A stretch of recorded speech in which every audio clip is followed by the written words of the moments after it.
Let me hurry up, turn that off for the social medias. Be like, oh, we know that. Y'all don't know that yet. We don't know what this is. Mark Zuckerberg, can you tell us what is that song? Turn it off. You know they shazammed it. Right. By the time they get it, they'll be like, is this This familiar? they be like, this is cold, man. This is that new stuff. No, Right. it's not. I'm trying to see if I can. Hold on, y'all. Oh, let's see. No, okay, I got you. Well, Nate sounding low. Am I? Hold on. Oh, Nate, Is man. any better? that is Yeah. better. Yeah, Okay. there you go. Come now. Look. And them all, listen, had a great show. Great show for the lovely people. Some lighthearted stuff to get your mind out. Boom. And on to something new. A new week, a new day, and what's happening to you right now, okay? Most I definitely. want to start by saying I heard someone say out in the community that Shop Talk with Mel was the first podcast. Oh wow. I want to correct that. I want to correct that because the first one, and it wasn't called podcast when we started. It was back in 2010. Talk radio. That was it. Now, Tracy and Friends was the first one in the area. Tracy came to me and told me about it. And I was like, what? She was like, yes, this is the new thing, blah, blah, blah, blah. It's internet radio. That's what we called it then, internet radio. And Mhm. it was blog talk radio. And it's still out there, so y'all could go back and listen to some old shows because we was fire. We always had something to say. Okay. And I wanted to state that so that people could get the information correct. It was Tracy and Friends. And her platform was politics. You'll hear me say I don't do politics.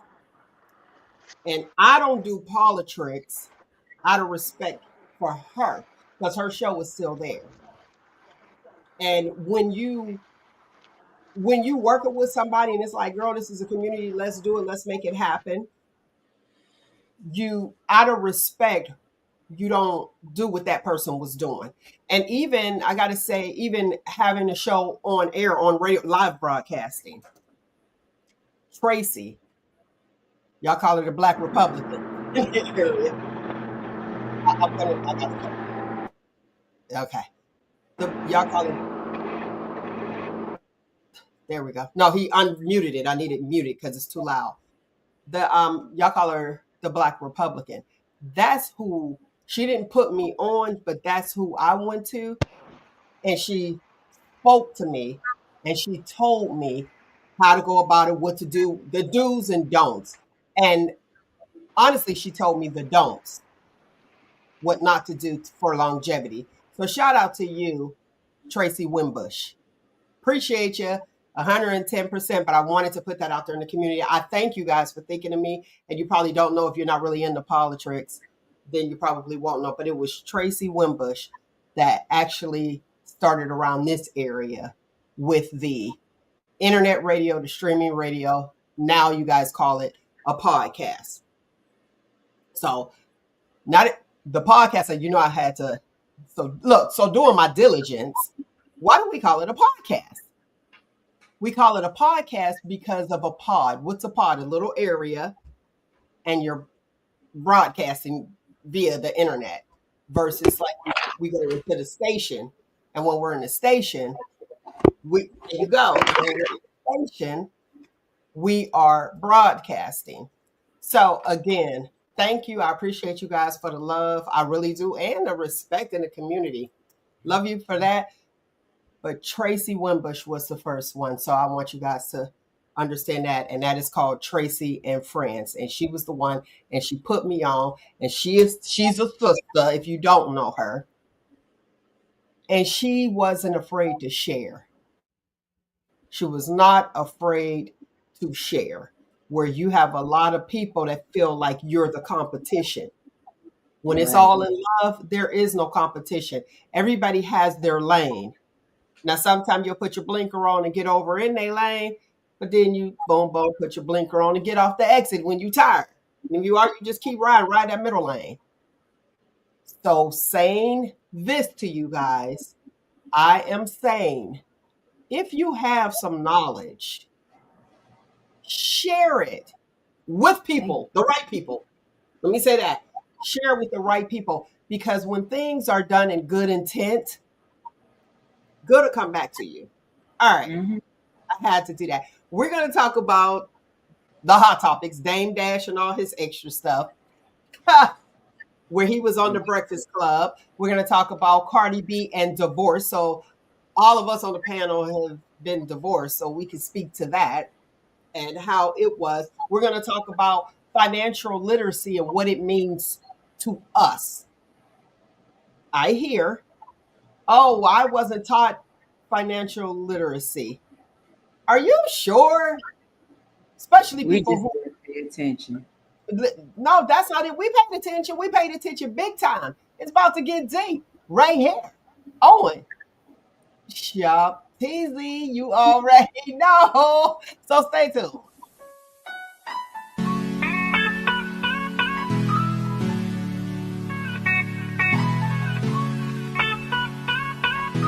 Everything that happens is motivational.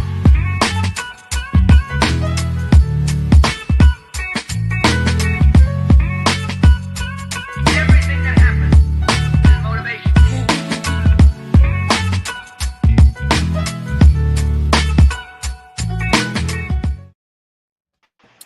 Hey, good morning, good morning, Yeah. good morning. Good Yeah. morning. Now, I was talking about that financial literacy before we actually talk about the topic. I'm gonna put it. I got the topic going across the bottom. Where you from? Who you with? We're gonna talk about that and get into that. And the people in the comments that are viewing on social media, tell me where you from. Where you from? Type it in there. All right. Let's see here. The financial literacy. We just didn't term it financial literacy. I constantly hear, and I'm sure we all hear, people want to sound smart. I'm just gonna say, "Oh, you out here trying to sound smart?" Like, I was never taught financial literacy. If you were broke, you were taught financial literacy. If you sat at the table and saw your mom or dad writing out bills, you were taught financial literacy.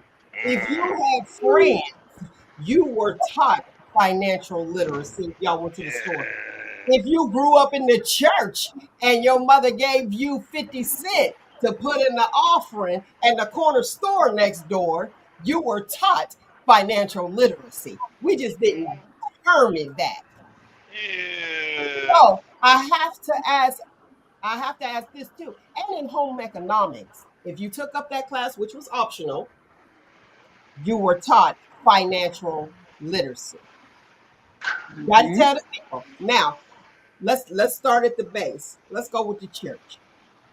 How many people went to church with 50 cents and went to the store, spent a quarter, and put a quarter in the church? That would be me. Those donuts were hot and fresh. Okay. What? Shout out to Those, Kansas City, Missouri. Yeah. All those, right. How many those, people sat at the dining room table or the kitchen table and saw your parents writing out bills? Parents and grandparents. none. Okay. Financial literacy. Okay. Now, here's the thing. How many people were broke, so broke, or know a family or know somebody that knows somebody whose utilities had gotten turned off because they had to make a decision? Mm, yeah. No. Yeah. Yeah. So when you look at it, we look at that term and you're like, oh, I wasn't taught it. I was like, you were taught the best lesson. You were taught the best lesson when you figure out, like I said, with Sunday school. You sit there, here go 50 cents. You put this in Sunday school, you put this in church. Lord Jesus, pray on it. Let me get these Jolly Rancher sticks. Remember them? I used to buy 2 Jolly Rancher sticks and a Laffy Taffy for that 1 quarter. And then I put the quarter in church. I feel like, well, I'm gonna put this in the main offering so they can see me walk up and around versus in Sunday school. You Exactly. made a decision. And there it is. It's like these are basic things, but you made a decision. You had to make a choice. When the electric is, it's like, okay, the electric or the phone. How many of us called people on the phone and they be like, man, you be like, oh man, their phone got cut off. Yeah, yeah. So you learn by living in it, and they call it financial literacy right now. Some Mm. people take the term to say, oh, okay, well, that's really not it. Yes, it is. Because those things that occurred back then, you utilize them in your life right now. When you're sitting there like, my paycheck is this, what am I going to do? What's more important? Those decisions. There you go. What you got, Nick? Nate, I know you got some stuff. Go ahead. You Any, busy? many, money, mo, Nate. Oh yeah, I'm here. Well, financial literacy. I mean, we've learned from those lessons. I call those as paying bills. Financial literacy is learning about credit, your credit score, how to apply for it, and how to do those things. So I mean, but those were lessons that were taught, and I always use my other quarter for the warm donuts they sold downstairs in the church. So they get their money anyway.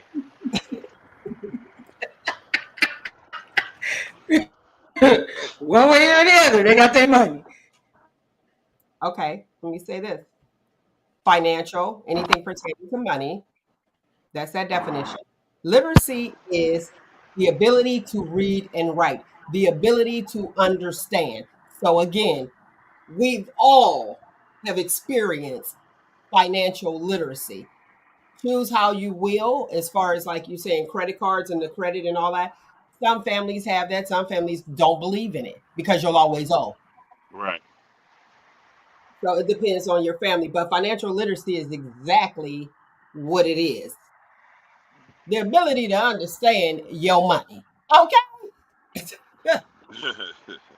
Now, would you say the warm donuts? We had well, a little well, cup, that little, what's that stuff called?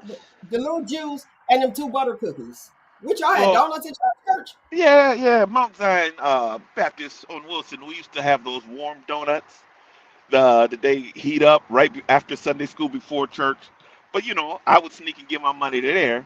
But now, as an adult, I understand. Hey, that church was getting the money either way. So if I put it in the bucket or on the donut feed, they still got their cheese. So, so I will still be blessed. You still listen. I got a notification, and the notification was from like Givelify. Givelify is an app where you could pay your tithes and offering to your church that you belong to. There are a lot of churches on there. Uh huh. I got a reminder. Talk about some. Hi, haven't seen you in a while. I haven't heard from you in a while, or something like that. Hey, What? listen, you ain't gonna be that nosy and all in my business. When I want to give, I will give. You ain't gotta be reminding me. That's a little too much if you ask me. Yeah, my church does Cash App. When Yeah. I give directly to them, their Cash App. I ain't What? gonna have nobody give if I talk about we ain't seen you in a minute and you ain't gonna see me. Yeah. Like Yes. Sister Nike, we would just like to inform you that your check is bounced. You can no longer sit in the front pew. You are relinquished to the balcony. To the balcony. It's the VIP section. Like the tithes and offer section, y'all sit down here. The about they ain't coming down anyway. I'm Yeah. looking in the comments and I see where some people said I took home economics. In home economics, I did too. We cooked. I had Uh huh. we made an apron. Hmm. Then the other half of it was what you guys call now. Y'all had these little coin phrases, financial literacy, where they taught you how to write a check, balance a checkbook, and all that other stuff. All right, this is good. Elle said, I was broke in the early 90s and vowed never to go through that again. Learned my lesson and extremely frugal. Hmm. Financial literacy. Shout out to him. Where's my claps at, people? Where's my claps? And I'm not talking about the disease. Uh, Mine was totally different. I was blessed to have parents and grandparents and everybody was team. So I never went through the trials and tribulations. That's why my relationship with money today isn't where it should be as an adult. Do you think that plays a part? Yes, Yes, yes. it does. Yeah, my diet was, well, go down to grandma's house, get you two more pair of pants. Then your aunt gonna go buy you something. Then you'd get to go here. I worked my program. My mom, my grandparent, my mom and dad, my grandparents, and my aunt and uncle all lived on the same street. And when I learned how to work that program, I didn't never went without. I never went out with stuff I wanted. The stuff I needed was always just a given to me in my life. And Mhm. it Okay. showed it shows its head later in life because I feel it's always gonna be that way. And when I didn't have, it was foreign to me. And I didn't have, when some stuff happened later in life, I'm so used to just going to grandma, grandma, auntie, uncle, my mom and dad. When they was like, hey, you an adult, I always kept a job and some money, but my financial literacy didn't go past showing how to pay bills, showing this, showing that. My financial literacy didn't include credit cards, uh, debt ratios, uh, uh, extra lines of credit.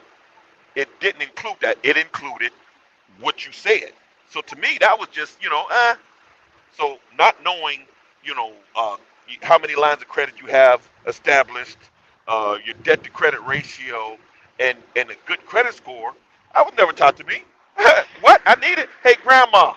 It it Hey, probably auntie. it probably wasn't taught to you, which is a very good thing, is because they use cash. Well, that too, Now, but though, let me say this though: you have people who don't use credit at all, and right. they deal strictly in cash.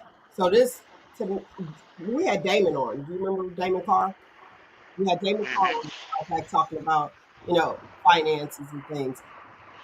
When you go with the credit and debt to credit ratio, that's a little deeper, and everybody doesn't. That's not everybody's experience, but cash we know is. Hmm. But these new look, probably the littles probably just know credit because they got them in toys and stuff with credit cards. You don't want Well, to deal with that. I'm gonna be well, honest. You don't really want to deal with that because somebody else is getting your money too. Whereas cash yeah, is it's just one transaction. Me yeah. with you.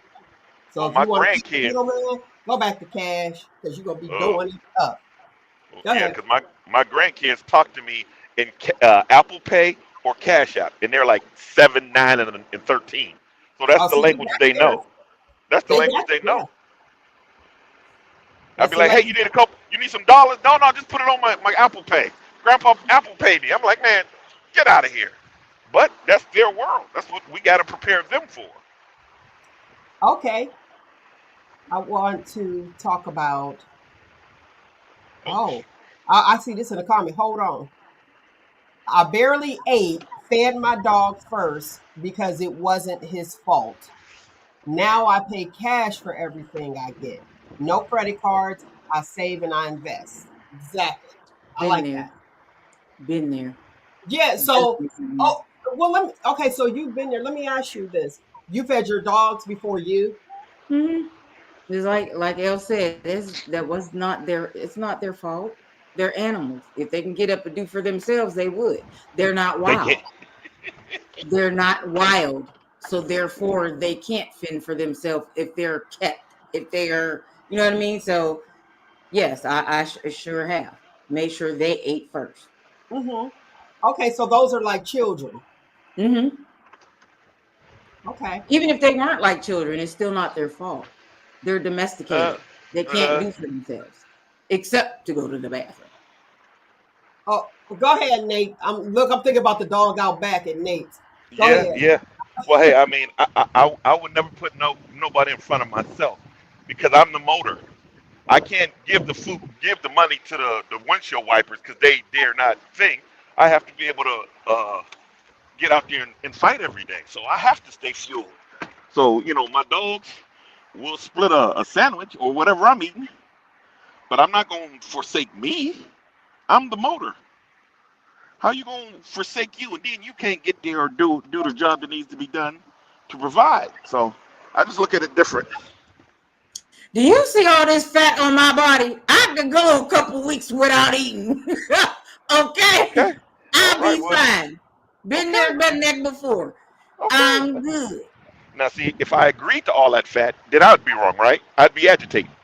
See, don't try to set I me up. said, do you see? I didn't ask you to agree with nothing. See, I see, said, there do you go. you see? I was just noticing. I was just letting the people know that I wasn't going to fall for that trap. No banana in the tailpipe from Anyway, me. I'm just saying, I could Okay. go a week or two without eating a meal, and I will be Mm, fine. After I forego the headache a day or two, I'm good. Been there, done that. That's how I lost weight before. Because I know if I didn't just push back, then I was gonna keep eating and keep gaining. Which I came home and gained 10 pounds. But anyway, and then yeah. So your dog laying on you on his back with a full belly like burp. Oh, what we about to do now? Oh, whatever, yeah, yeah, okay, all right. whatever. Those were my kids, and I made sure my kids was fed. I didn't feed my kids first. Let's That's discuss that. Tell me why. that's the heater, heater. Yeah. Um, let's discuss why. It's because I'm the motor. I'm the motor in the whole thing. If I don't go to work, we ain't gonna ever eat. I have to be. You have to take care of your car so you can get to the job to provide for everything. The filling part is all the children. Hey kids, here's the peanut butter. Here's some of my peanut butter. But I'm gonna feed the cow that plows the fields. I can't say, hey, we all here eating and happy and full, and the cow that plow the field is dying. Then no one eats. It's a chess move, not a checkers move. That brings up the topic of who eats first, the children or the husband. It's a husband. What do you think, Nick? The husband, the Okay, so husband and the children. we both see his point and the point that he's making. You have a lot. Remember that debate was out there Mm-hmm. where they were saying no, the kids have to eat first. So if No, you they don't don't. have any food available, and well, I won't say any food available. Say you have a certain amount of food. You, as the wife, when do you eat? After you serve your husband and your kids. Uh, Okay, so wife is last. mm. I would say second Okay, why do you say second, Nate? because her role is viral in the running of the whole thing. If the household, if she's running the household, she has to be able to run the household. Oh, she the Those manager. right. So guess what?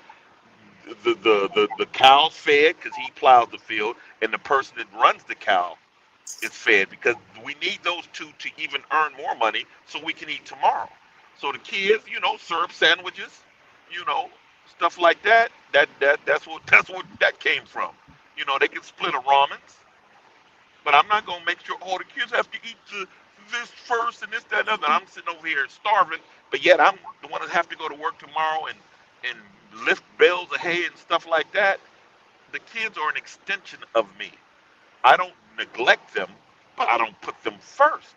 Because guess what? When they get up and on their own, they're not going to be first. They have to put themselves first.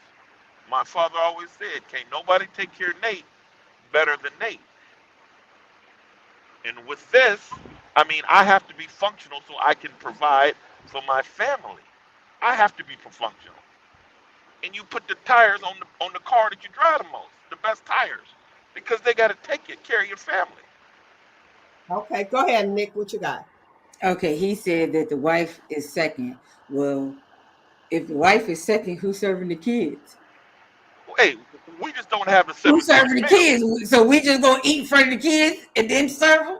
No, no, no, no, no, no. They'll learn the importance of Brussels sprouts. A little piece of steak, but they'll learn the importance of Brussels sprouts. You, And it, as the wife, you have to serve your husband first, then serve the kids, and is it then moving? Look, it's not everybody spraying. eats together. everybody eats together, but the husband and the kids get their food first. The wife gets hers last. You sit down and you eat together. Like, how am I serving you, then serving me, and then our kids are sitting there looking like, well, how are we gonna get our plate? You know what I'm saying? Well, That don't make no, sense. you're talking just artificially. You're talking about physically serving the plate. No, he's talking about eating. That's where it's at. Eating first. Everybody So, eats together. Once we get the plate, everybody eats together. but there's a order. There is a order. And I'm thinking that now when people say, "Oh, I can't believe that they eating steak and their children's eating hot dogs," everybody's gonna eat the same thing in the house. So if you do it in the order, that's not gonna be it. Think about it. You do want, if I know you bring home the bacon, you bringing home the bacon, how dare I give you some unsalted saltines, some unsalted crackers when you're bringing home the bacon, but me and the children are eating the bacon that you're bringing home. You need some No, substance. my man always gonna eat first. Now, Period. see, now you said your man. My Now, husband. The husband. no, honestly, has that changed? Where is it your husband or your man? The husband. The husband. You know you call your husband your man. Come on now. Okay. But my No, husband is always gonna eat first. okay. We got to be clear because it's a whole new generation. Oh yeah. No, Exactly. husband. There you go. Because what was it? What is it that you give away? Wait, why buy the cow if you could get the milk You for get the free? milk for free. Yeah, yeah. Mm. We got to bring it back. I was looking. Remember what was this? Oh, Dubai Wisdom, where it said that my grandfather rode a camel, my father rode a camel. I ride a Mercedes, my son rides a Land Rover, and my grandson is going to ride. It like goes by. What is it? It started off with a horse, and then like we kind of changed it as it went on, which pretty much says that what Nate was talking about when he was younger and could go down the street to his uncles and everybody gave. But then the next generation, since they gave, the next generation is like, okay, we're kind of working a little bit, but eventually they're not going to have anything. And he actually said he got that later on is kind of messed up, where his financial situation is not where he wants it to be. Right. Because Take things for granted. unfortunately, I grew up like Nate, spoiled brat. Even though there was 2 kids in the house, I ain't gonna lie, I'm still spoiled. Everybody, talk about Nate. Yep. Go ahead. oh, you lucky we on air because I would shoot you one. But anyway, But go ahead. So you grew up like Nate, and what? I grew up spoiled. Like my grandparents stayed 2 doors down from us. I had an aunt that doesn't have any kids. That deemed herself the rich aunt. She got for everybody, especially me, because I was the second grandchild, but the oldest granddaughter. So I was spoiled rotten, clear up into adulthood, still spoiled rotten because I have an aunt that even though she had 2 kids and everything, if me and my brother, especially me, need something, she like, here you go. That's the one that when I moved back here, I was staying with. Like, so I'm still spoiled. So yeah, that kind of ruined me a little bit on the literacy side, even though I knew what to do. I was taught, my mom didn't have too many credit cards. My grandmother had her one JCPenney's card where she would spend $25 and turn around and pay that $25 right back. So like they dealt in cash with everything. So like when I was old enough to I started getting credit cards when I graduated high school and went to college. Everywhere I went, oh, I can sign up and get credit. And that ruined my credit right there when I was 18 because I was like, oh, credit, I can get this. My mom was like, fool, you have to pay the bill. You got to pay the bill afterwards. Girl, I got her some stuff and she made me take it back. Well, good. Like, Mom, I got this for you. She was like, nope, take it back because you don't have a job to pay for it. Good for you. That's good. I had a credit card, and you're right. As soon as college hit, here's all the credit cards. And you could try to teach financial literacy in your home, and they're just happy, like, I don't have to budget because they don't think that you got to pay it back or at that time. Right. my mother ended up telling me, because I couldn't figure out how come I can't get no credit cards. I didn't signed up for them, because it was down there. It was Kilcolly at that time. And I signed up for everything. We was going around there, gave you free book bags, and I'm there for the free gifts, Right.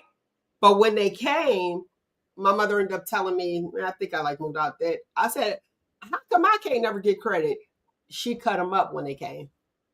That's what I was doing. She cut them up. She ended up sharing that. I was like, that's pretty good. I got away with it because I went to school in West Virginia, so all my stuff came there. Oh, to West. Okay. Otherwise, my mom probably would have cut them up.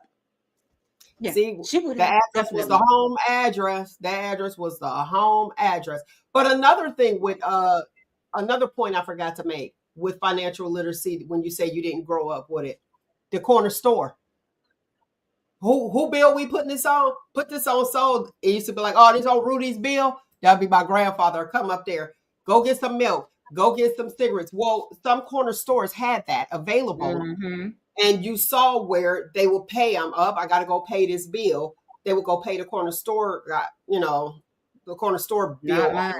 They would pay or cash. get some milk on credit, because that's what it was. They would call it on credit. Get some, get yourself some milk, butter on credit, and then they will go back. That too is financial literacy. So when I hear us say, "Well, my credit is bad, and I did this bad because I didn't have financial literacy," you had the best. You just didn't pay attention. Yes, where you could say, I don't want to be in that situation like Elle was sharing. His was different. Ever again. I feel you, Elle.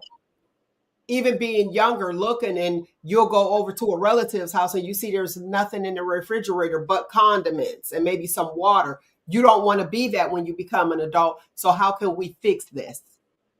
Where can I place myself? What education do I need to get to make sure I don't go here? What career do I want to make sure that I'm not here? You know what I mean? So we had examples, even like mine, honestly, it was a drunk I used to see a lot. That's why I don't drink. I was young and I saw that. And that is not what I wanted to become. So you ain't gonna see me drinking. And I'm sure even before the whole crack thing and whatever they got out here now, they got everything. When they say, and you hear them say, it only took one time. It only took one time. Well, I'm cool. My first wine, I had wine because I had to have a procedure done on my heart. And the first person that gave me my first drink was my mother. And she took me, what is it called? Wine tasting, to a wine taste to see which one worked, because I had to take this the night before. They was like, oh, during dinner time, drink it. Anyway, there you go. But that was my experience, seeing what I did not want to become and how to ensure that I don't become that. But if I do slide, I had a lot of examples to know how to survive. And we got it. That's why I'm like, there's a financial literacy right there. You got to know. Like, do y'all do credit? I'm going to need give me some hot sauce meat. Or hot sauce meat. If you know, you know. My dad grew up on that. Y'all got that. Spam sandwiches are no. Them spam sandwiches are underrated. They're delicious. Now, spam, yeah, I ate spam. Spam? That's when I was younger. But then when I got older, I was like, ooh, well, how did I even eat that? Spam and cheese sandwiches? Yeah, shit. Fry that spam up with that cheese on it. We a lot like, a lot more like than I'd like to say, Nick. Spam and cheese, girl. I might have to go visit that again. Put the Miracle Whip on the bread? Yes. Ooh. What? Yes. That You're taking me back. You're taking me back. Fried bologna sandwiches? Not sandwich, sandwiches. Well, now watch this. Those fried bologna sandwiches, that's still relevant today. They sell it at the fair for $8. Yeah. Well, but you gotta have the bologna with the red duct tape around it. That's the only good one. Put the red ring on. You gotta have the duct tape on it for it to be high quality bologna, if there's such a thing. Well, watch this. They fry it at the fair, but I don't see the bubble. I was like, that's not right. No, that ain't You real. need a If it black ain't bubbling in the iron middle, it ain't skillet. real. You need the black cast iron skillet, and then set it there until it pop up. It got to be a big bubble. They didn't coin that at the fair. I was like, nah, that's not for real. And then you want to put it on a bun. What? What? I'm gonna need 2 pieces of bread. Like, One of those Schwabels. One of brand yeah, of Schwabels. yeah. But you know what? They don't have it in different areas because that's a young South thing. Yeah, I noticed that. I was like, oh, There was one place that I went to that I can't remember if it was in Texas or Arkansas. One store that I went to that actually had Schwabels. I was like, what? What y'all know about Schwabels here? But yeah, that was it. Other than that, it's Sunbeam or something like that. Like, yeah. I no, don't know. Look, I don't know them. That don't sound like some real bread. They ain't work that that's hard. down south. That's that south, down south stuff. Oh, okay. Elliot said my mom set me up with a card, and I didn't know it. I was in the army, and I never used it. My card later got repoed, and I said, "Ain't nobody taking nothing from me again." L, you had listen, L, you life was lifing. I don't know if I could deal with that. Like, if I think my car gonna get repoed, I would be probably paranoid. Looking at every time I hear an engine, I'm like, "Is that it? Is that it?" Mm-hmm. Girl, been there, done that. All of that. Like every time you hear something, you run into the window. Like, they coming to get my cars. And then you I've be like, been through all of the. I've been through, and this is the thing. As an adult, I have been through things that I never thought that I would ever go through, especially after I left this area. let, Life let me let kicked me my behind when I left let, here. let me ask you this, because you say you grew up spoiled. Sheltered, and it's spoiled and sheltered. Yes. Okay, so Yep, well, me too. Me too. and that's where I was going back to. We're bringing it back full circle. Do you think that, and you said as an adult, do you think that you getting everything had a lot to do with where you were in your adult life, where, like what Elle was saying? Maybe this much, but I can tell you right now, I had a mother Okay, just and a my little bit. grandmother and the one auntie. They definitely got on me about, after I got an adult, you got to pay this, you got to pay that. So yeah, Okay, so let me keep the audience in there. So you said a little bit. just a little bit. Okay, Mine was a lot.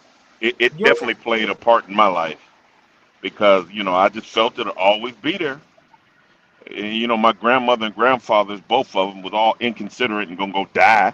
I mean, who does that and leave me here to Right. fend for myself? Now I Exactly. got to fend for myself. But yeah, it played a big part of money, how I look at it, my relationship with money, because of that. So it's huge to me. I mean, I still see the remnants of it now. I have to be conscious enough to say, hey, listen, no, this is what I'm used to doing. And it's not like that anymore. I don't have the accessibilities and the backing that I had as a child. And I'm a grown adult. So, I didn't know how sheltered I was until, I got around friends who looked at me as the rich kid. But Yeah. like you were saying earlier, it's the hard work. Hard times bring on good times. Good times bring on lazy time. Lazy times bring on weak times.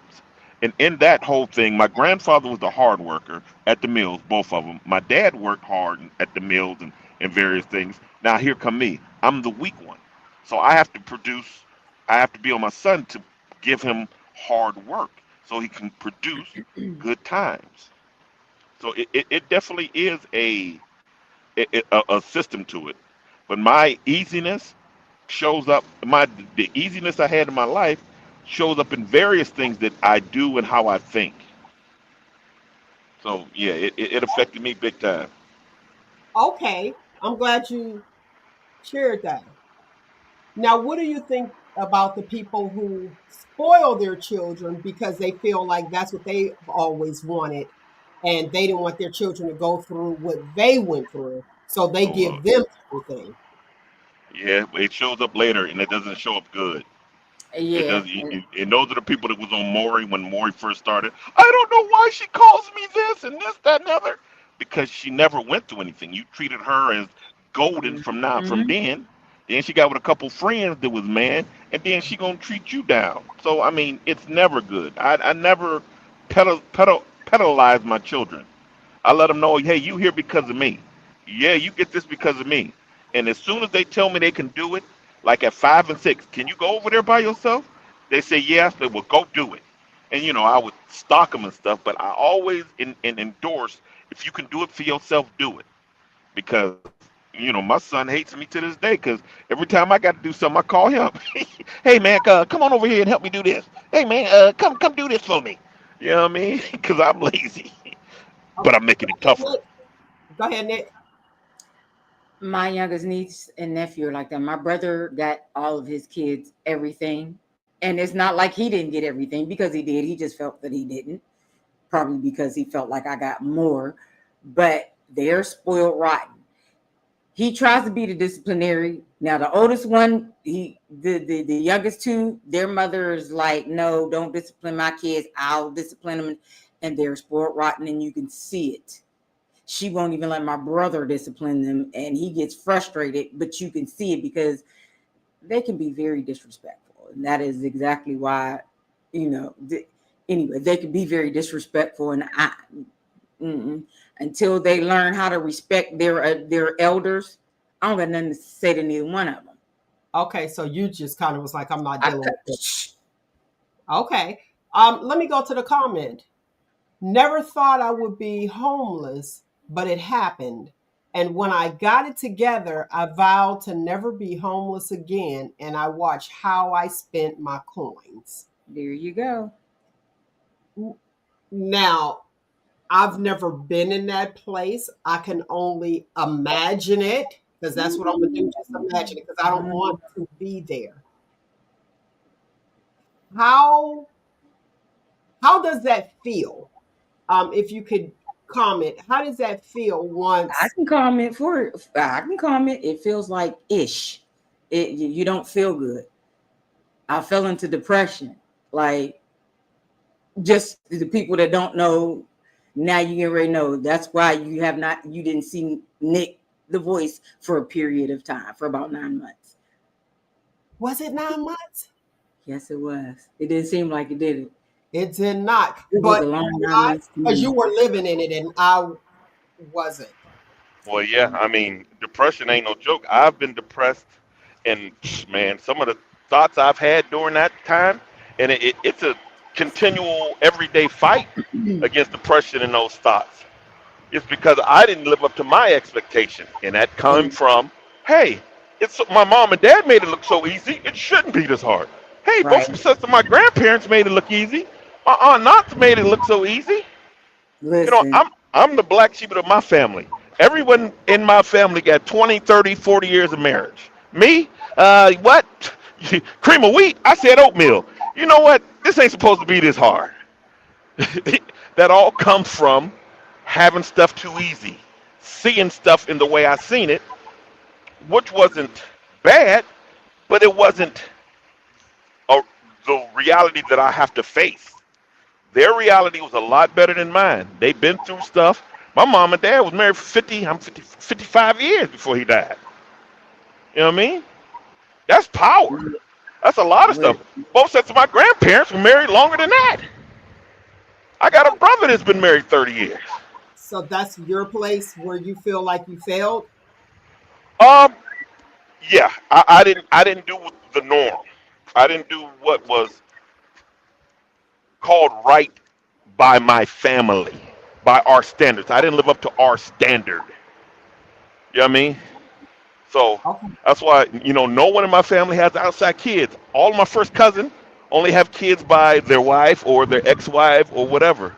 And that was our standard. And, most of them married to their kids' mom. I wasn't. There's a lot of stuff that I've done that wasn't the standard of how I was raised. So you go through that, and then it's a lot, man. The agitator world is agitational. I mean, real agitationy. There's a lot in there. Okay. Go ahead, Nick. I would like to hear you.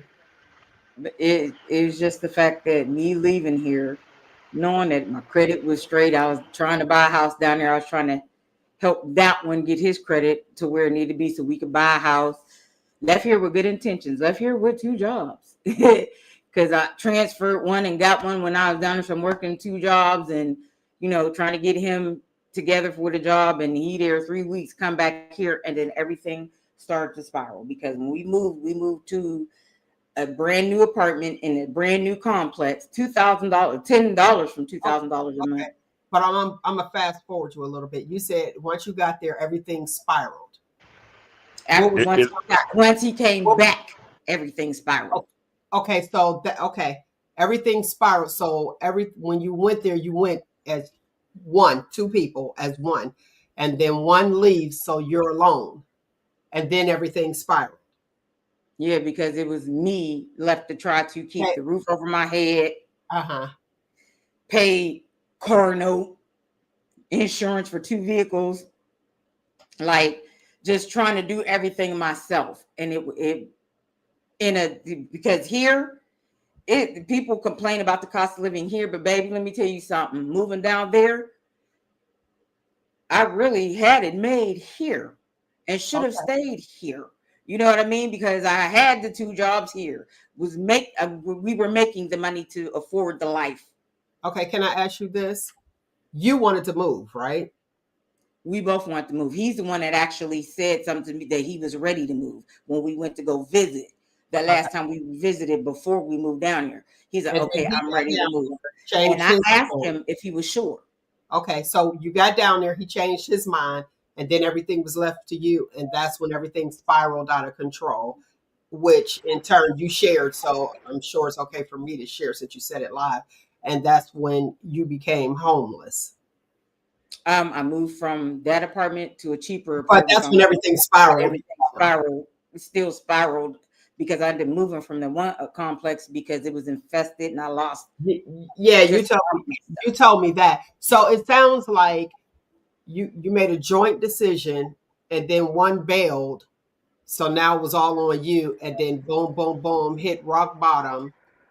Did you ever feel like Nate shared how he felt with the depression when it hit? Oh yeah, like Did you tell anybody? when listen, out of all the family that I had down there, my brother knew, and maybe he told a cousin or two or whatever. But like the rest of my family, nobody knew what was going on And your brother whatsoever. stepped in to try to help as much as he can. Right, being married, you try, tried or whatever, but it was just like, yeah, I just felt like I wanted to die. I ain't gonna lie. I sat in that hotel room where I was staying before he came and got me, and before I ended up staying where I Mhm. was staying. I really wanted to die. I was trying to figure out what I could take, what I had, just to end it all because I wasn't used to it. That's Right. not So you something that had I plans. exactly, and it Well, didn't work out the way it was supposed to. it was supposed you're supposed to be right here. I want to let everybody know September is Suicide Prevention Awareness Month. If you have any thoughts of suicide, feel like you can't talk to anybody, please text. It's a 24-hour line, 988. Text 988 and someone will talk to you. Had to put that out there. This wasn't the way the show was planned, but it happened. However, my Mel's Medical Moments, which I'm not going to play the music right now because this happens to be, it falls right into it. It is seasonal affective disorder. And the acronym is SAD, SAD. This happens during the fall time a lot. And this actually is like the month where people are so depressed. I'm going to give you some signs and symptoms. Where's my nurse hat at? I don't even have it in here. I'm going to put my little nurse hat on and I'm going to let you guys know because it's very, very serious. The symptoms of seasonal affective disorder is what they're calling it, which we call the month of depression. People try to blame it on Christmas coming, debt, and all that extra stuff. It is a time, it is the fall, and it happens to be September. Look, my month. So if you have a persistent low mood, loss of interest, those are some of your signs and symptoms. And when I say loss of interest, I'm speaking on your daily activities, like something that you usually do. People don't look at it like this. When people they expect people to just lay in the bed. Oh, they just don't want to get up. They don't want to do anything. It starts one time. If you used to getting dressed, if you're a dresser, like, oh, I get sharp, I'm gonna jump sharp, and then you just feel like I'm just gonna put on sweats. That's just snippet. Look at those as signs. Low self-esteem. What is low self-esteem? And the reason I say what is low self-esteem is how you esteem yourself. That's hard to see because if you're used to people or you think people have high self-esteem because they're outgoing, because they're like the life of the party, they may suffer from low self-esteem and you don't know. So just keep the eye out. Tearfulness. This I'm gonna focus on this tearfulness for a short second. We have people in our family, all they do is cry. All they do is cry. Is this for real this time? Hear me clear. It's been for real the whole time because you know that there's an issue. So take them serious. For people who are married or dating, low sex drive, that doesn't mean go out here and cheat on him or cheat on her. Look at the bigger picture, especially if that's your person. We used to do this. People hear that because they voice it. Oh, we used to do this all the time. We used to be getting it in. Now all of a sudden it's not working. What's happening? Are you not attracted to me? Maybe it's them. So just kind of check that out and look. A stress, being anxious, that's another one. And people that snap, be like, oh, you got a nasty attitude. If that's not who they normally were, they're dealing with something. Mm-hmm. Now, you have those that you'd be like, okay, give them a little space. If they don't say, give me space, don't give them space. Please don't. You have those people that say, wait, I just need to give me some time. Then they're pretty much cool. They got to get themselves together. But a lot of people, if you be like, I'm gonna give them space, don't assume. They're like, what's going on? I need to talk. And if you are in a new relationship and you have that person, you'll be like, listen, I can't deal with it. Don't get in that relationship if you know on the onset, don't commit. This is this person. They're tearful. They always, I have to build up their self-esteem every day. Know what you're getting into. Because if you know that you can't do that, you can't fix somebody, we can't fix anybody. Don't commit to that. Just be like, okay, put them in friend zone and be their friend. But understand unless you are a counselor, you're not a counselor and you are going to pull yourself into that. And just like that rotten apple touches the other one, actually, what is it? Peaches do that too. If it's molded, it touches the other one. Yeah. It's molded in both y'all over there. So please be aware of seasonal affective disorder, which is the acronym SAD. I hate the sadness of it all. And also Suicide Prevention Month. That phone number is there for you. Actually, the text message, because since we're in a microwave society. Suicide and Crisis Lifeline 24/7. Text 988. Even if you are thinking, just as soon as that thought hits, talk to somebody. All right? All right. There's Mel's Medical Moments. I'm going to keep that up there, okay? Keep that number up there in case somebody feels as though they need to get off the line and call right now. Look, call while they listening to the show. Right. All right, let's get over here. We got all of these. I had no idea that I'm looking at the comments that so many people felt like this. So when you hit that rock bottom to your rock bottom, and I'm gonna add this, and this is not to Mel's Medical Moments. If somebody feels as though they're at rock bottom, they're gauging off of their life. They can't gauge off of what you've gone through. Where you be like, that's it. I had Now you guys are competing for who was the lowest. Y'all gotta watch that energy. I got like that. I was going through what I was going through, and she was going through something similar, but nothing like that. She was not facing or had faced what I was facing. She was just used to, and like it was like I'm talking and she's trying to lift me up, but she's also would, and we got good to each other, but it was like pulling me down even more. And I didn't want to tell her that, because I didn't want to hurt her feelings because I know how she is. She want to get mad, and but it was just like, baby, you're not facing nothing near what I'm facing, and I felt for what she was going through because of the landlord she was dealing with. But baby, you weren't where I was, so your situation and my situation, you was still up here. I was right here. And and it was like I was like she tried to encourage me because she was like, you are so strong. I don't know if I was at your particular situation that if I could do it, but then at the same time you still pulling me down. I love her to death. Not talking about her, is just that she just did not understand, and she's the type that if you try to tell her, sometimes she'll get it and sometimes she'll get upset and want to cuss you out and everything else. But I was already at a low point in my life. I didn't need that. If you were going to lift me up. Now, let me share something that you stated that is very important. Just like I was saying, to her, in her gauge, it was her low. Even though you're like, I'll take your low any day for Any what day. you were. There are people out there that will think they're encouraging you and showing sympathy because they think, okay, well, we could connect here because I've been there. And you're saying you haven't been there. I was looking in the comments and I seen people say they don't even tell anybody because they're ashamed. And So it took me this long to let anybody know. I mean, like when I first was missing, Mel asked everybody, Nick's not here, just pray for her. She's, not feeling well, whatever. Mel knew what was going on. And I'm trying to. Mel knew what was going on, and Mel held me down, y'all. She did.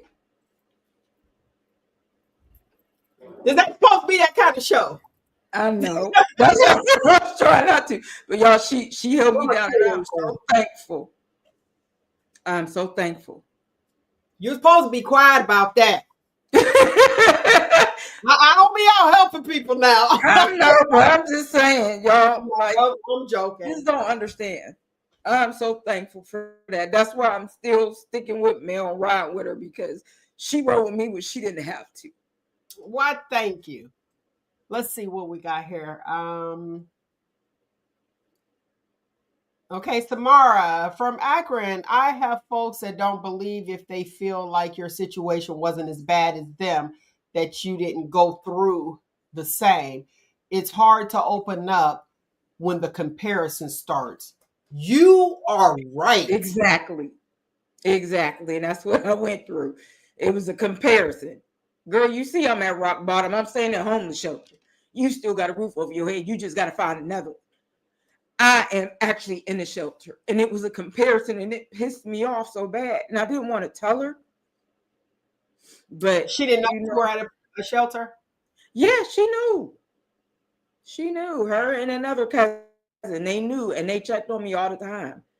And I thank them for that. But like, I'm at the place where I'm at, and I know you're going through what you're going through, and you trying to keep from being in the place where I'm at. But you had somewhere that you really could have laid your head if need be.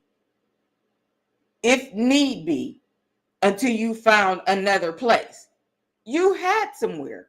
You didn't want to go there. And I understand that because you're grown and you used to, but there was no comparison. And it was always a comparison. And that's what kind of hurt my feelings. Like, really?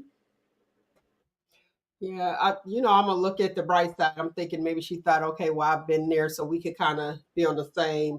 Thought it was making you better, but it wasn't. It wasn't. It wasn't.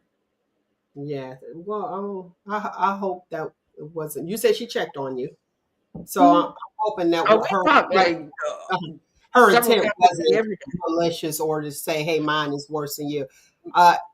I have everybody know, rest her soul. She used to always say, "Don't nobody have it worse than me." Now my family know just who it is. She's about 90. Don't nobody have worse than you, baby. You made it to 90. You doing it. But Right. in that case, when you have that, and I'm not saying looking at someone else's tragedy as a blessing to you, but it makes the mirror flip. It's a double-sided mirror. I see you and me, I need to be grateful to God that I'm not in that position. You see what I'm saying? Where you look like, wow, I don't know the decisions that was made. And I'm going to say this for somebody out there. They're probably hearing, well, those were the decisions that you made and blaming that person that's in it. That's not the answer No, today. it's not. No, it's not. It's like, you know the decisions that you made, and it blindsided you because in your case, that which you shared, he went back without notice. Without notice. Yeah, I knew that part. Look, so Yeah, without notice, so you couldn't even plan. You know what I mean? exactly. So when you can't do that, that's different. And when you hear somebody say, "Oh yeah, well you made those decisions. You're in that place because of a decision that you made." Well, I chose a That that husband, that and that is ooh not Lord the Jesus. That that right there makes me want to fight anybody that says that to me, because it's like, no, that is not the case. And a lot of people are like, well, you knew your husband wasn't gonna stay there. He didn't want to. No, I moved when he wanted, when he said he was ready to move. That's when I several times, are you sure? Are you sure? Are you sure? And he would tell me, yeah, but then go to his friends and say opposite. And it didn't come to me until way later after I'm already where I'm at. And I'm like, well, why didn't you come to me and let me know so I could have talked to my husband? And I told him, you should, if you weren't really ready, number one, you shouldn't have said that. Number two, why are you telling your friends? You ain't sleeping with them. You sleeping with me every night. I'm the one you should have had that conversation with. You maybe you know, don't hurt your feelings, like you didn't want to hurt your cousin's feelings. I would rather him have gone and let me know, especially before we made the final decisions Hmm. and start, you know what I mean, packing up and all of that and signing the lease for that other place. I would much rather him had let me know instead of go through that far. And then he was like, well, I want to wait till we had some more money. Well, that's when you should have said something. That would have made a lot more sense. Hey, just push it off another 6 months to a year. Let's stack up some more money. I would have understood that, because that money that we already had could have stayed in the savings and we could have built. I would have understood that. Not you going to tell your friends and then I'm finding out about it way after the fact, after you already back up here and after I'm already in the doggone ish hole. Like, for real, done lost everything. And now you ask, oh, I miss the dogs. Well, Negro, you the reason why we don't have the dogs. I couldn't keep up with them anymore. So I had to do what I had to do. And I'm glad somebody that can take care of them has them now. But I miss, those are my kids. Y'all know that. Okay, Like, I lost everything down to my dogs. Everything. I know that had to be hard because how much was it to keep them when you were homeless? You had to put them in to In the what is kennel. okay, I it put them in was a like kennel. Pet what is resort. it called? It's not It, a it was a pet they resort. babysit for a long time. It's like Yeah, it was a pet a resort. vacation home. The That's kennel, what it yeah. was. That in itself was like $1,300 a week. A week for both of them. A week. No, let me take that back. Let me not lie. Every other week. I think it was 1,300 every other week. So every 2 weeks it was like around 1,300. Like, that's a lot of money. That is And that's like $880, like $800 a month for the car note. Um, Insurance for the truck that I had and the truck that was still here. That was like $500 a month. Trying to keep up with a lot. It was a lot to do by myself. And that's why I was driving Lyft like 20 hours a day. Listen, you only supposed to be online, like them driving services. You're only allowed to be online 12 hours, whether you're booked or not. Uber does theirs a little bit different than Lyft. I was doing Lyft. 12 hours, they'll cut you off for 6, whether you booked that time or not. I would beat the system. I would work. That's why I started working out of the airport, because I would turn my app off until I got to the airport. And once you get to the airport and you're in the queue, you know you're going to eventually get a ride. back and forth. But then when I would pick up my person at the airport, I would turn it back off, take them where they got to go, and then come back to the airport, then turn it on. I learned how to beat the system. So I was driving myself crazy and like driving 20 hours a day, 4 hours of sleep, and back up at it again. Well, that's a good thing. So you're saying that what's a good thing? Not driving and being up 20 hours. That's not a good thing. But you said that you're only allowed to be on the app for 12 hours. Yeah. Okay, that's a good thing. So I feel like you didn't had your rest. No. Air quotes for the listening audience. Especially if you're driving the whole time. Off and on, you knew how to work it. So, and that's with that particular app. So if you drove for another drive share, it wasn't combined. They now Uber does theirs a little bit different. You can only be driving 12 hours, but they don't count your wait time. They don't count your wait time. So Okay. if you on the app for 16 hours, if you're driving 12 of those 16, then after the 12 hours that you've driven, even though you've been on 16 hours, you're cut off. So they count the 12 hours driving. Okay. Whereas Lyft counts 12 hours whether you're driving or not. Okay. I am looking on here trying to find the Damon Dash clip. I'm gonna get that clip. Oh, girl. I listened to that. I was so mad at Dame. He was just, but him and Charlamagne was disrespectful, but especially him. All right, but before we get there, I need to ask my black people a question.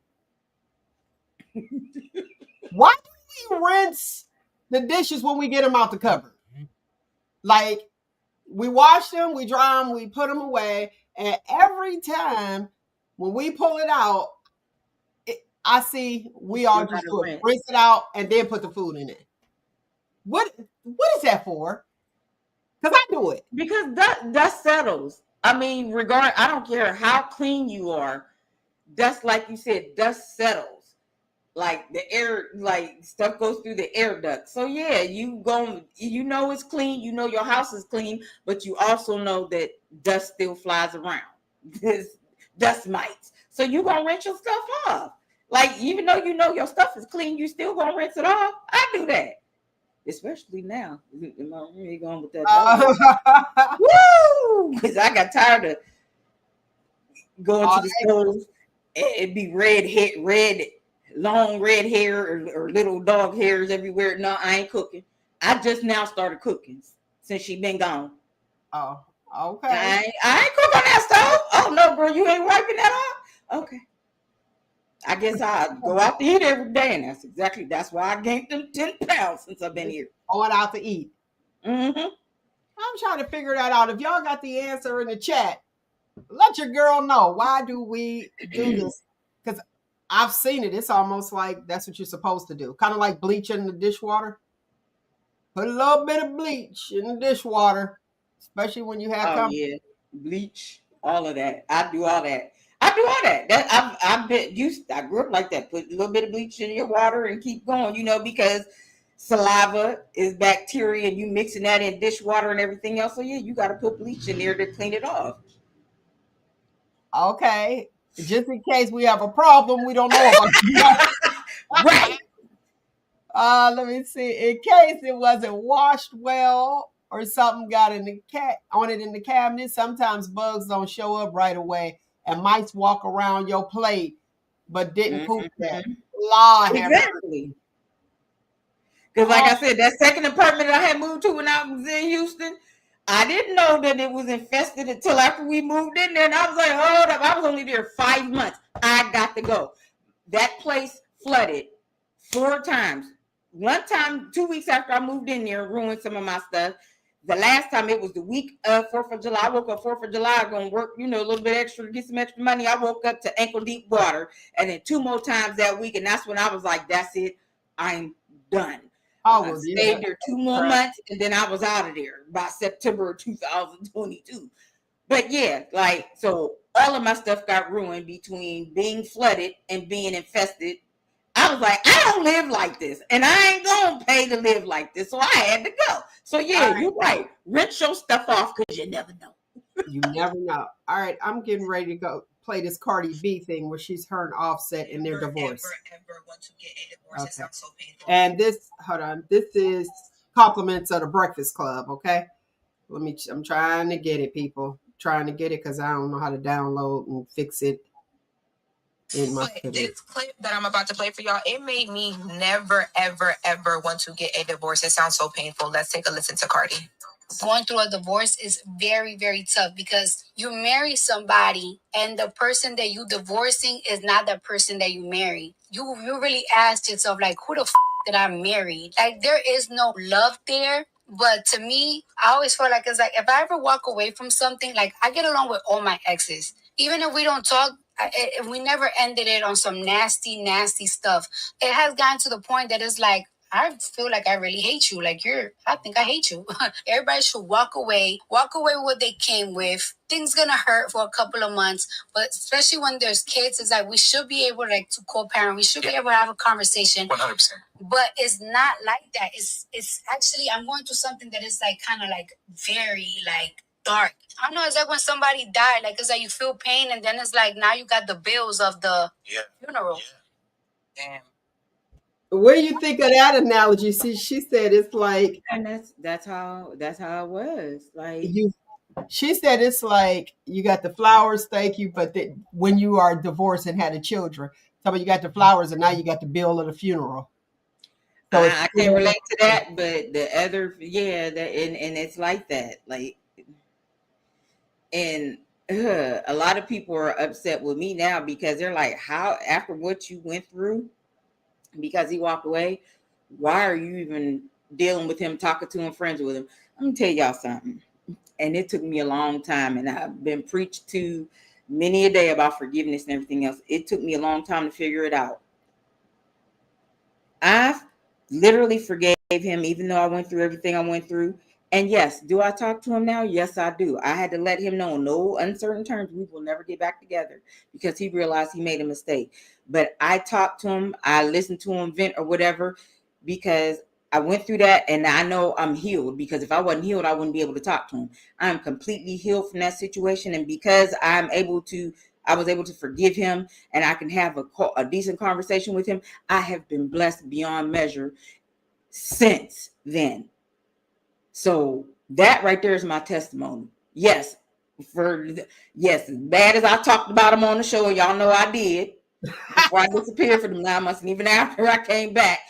But I really, really talked to him a lot. Like the first time I saw him in them 2 years when I came home last September to visit, and he got my number or whatever, and I didn't talk to him until the one day I texted him to ask him because I got a settlement check, and I asked him if he got one. All right, let's go to Nate. He still has my vote. Nate, what the heck is Nate? He right here. I still has my vote. Oh, okay.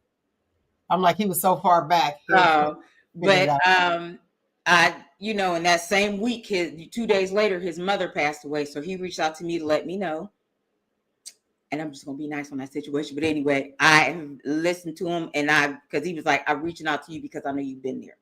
So that's another reason why. So it sounds like you're better as friends. Yeah, I give him advice, and he called me yesterday, and I kind of fussed at him about something that he's been told several times because he's going through something. And I was like, the only way you're going to stop going through it is if you listen to what was told to you several weeks ago and just actually do it. So, yeah, but again, that's how I know I'm healed, because I'm able to hold any type of conversation with him. And since I have forgiven him completely and am able to have a conversation with him, I have been getting blessings upon blessings upon blessings. That is awesome. I don't understand how you marry somebody and they turn into somebody different, because you're like, oh wait, I didn't know you smoke. You smoke now? You know what I mean? Because you're growing together. It hurts at that moment. Like you said, you look like, I just can't deal with this, especially if you are the one that's pursuing like, oh yeah, let's just split. We're better off this way. I don't understand how people can resent that person if they're not abuse. If they're abusive towards you, I could see it. But if they're not, it's like I don't dislike you. I And then went through it all. it's a different thing because even did you all sorry to hear that. Because even like in my situation, it wasn't horrific. It was like, who are you? You know, like you wake up like, who are you? And Exactly. then you look at, can I deal with this for the rest of my life? Like I could deal with the person I met, like what Cardi B was saying. Like this is not the same person I married. So Exactly. was this a front? You know what I mean? And they're like, oh, that's the Marry your representative. You married the representative, and then all of a sudden, once they get you, is this take a off the front? mask. We was there. That's why I said we did 10 to life. I got on good behavior.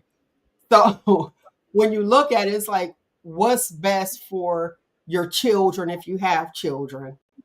But to be miserable, I'm like, I know God didn't put us here to be miserable. This is just not my person. Or maybe it's my reason, season, lifetime people. I see in the comments, forgiveness is for self-healing to release the hold, not for the person being forgiven. Absolutely. Exactly. Because here's the thing, they don't have to see you.